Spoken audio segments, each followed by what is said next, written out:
हिते मां सां ब्रेकिंग न्यूज़ शेयर करे रहिया आहियूं। सिक्योरिटी फोर्सिस जो खैबर जे इलाइक़े तीरा में इंटेलिजेंस बुनियाद ते ऑपरेशन ISPR मौजि फायरिंग जी ॾेवठ दौरान 3 दहशतगर्द मारिजी विया। ISPR पारां इहो ॼाणायो वियो आहे त ऑपरेशन 25 ऐं 26 सेप्टेम्बर जे विच वारी राति दहशतगर्दनि जे मौजूदगीअ जे इतला ते कयो वियो। फोर्सिस जी फायरिंग में कमांडर किफ़ायत उर्फ तौर अदनान समेत 3 दहशतगर्द मारिजी विया आहिनि, जॾहिं त मारिजी वियल दहशतगर्द कानून लागू कंदड़ इदारनि ख़िलाफ़ दहशतगर्दीअ जी कार्रवाइनि में सरगर्म हुआ। अहम ख़बर वांखे ॾियूं पिया।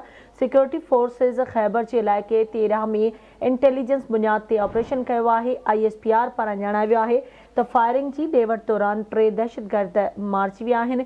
ऑपरेशन 25 ऐं 26 सेप्टेम्बर जे विच वारी राति दहशतगर्दनि जे मौजूदगी जे इतला ते कयो वियो। फोर्सिस जी फायरिंग में कमांडर किफ़ायत उर्फ तौर अदनान समेत 3 दहशतगर्द मारिजी विया आहिनि, जॾहिं त मारिजियल दहशतगर्द कानून लागू कंदड़ इदारनि ख़िलाफ़ दहशतगर्दीअ जी कार्रवाइनि में सरगर्म हुआ।